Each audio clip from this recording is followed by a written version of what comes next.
Hi, my name is Michelle Hughes and I'm a linocut artist and designer.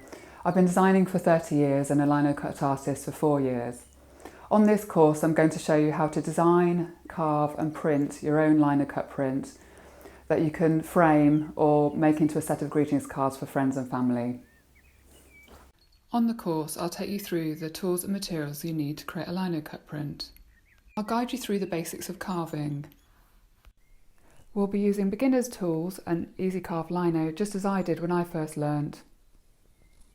Through videos, I'll show you how to create different types of mark making to create a test sampler. I'll show you how to print your design by hand without a printing press using water-based inks. Each session contains videos and step-by-step instructions as well as hints and tips. Lastly, I'll show you how to plan and design your print using the skills that you've learnt in the previous lessons.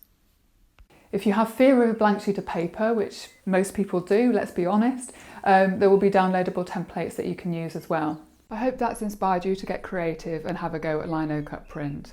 I'd love it if you could join me on my online course soon.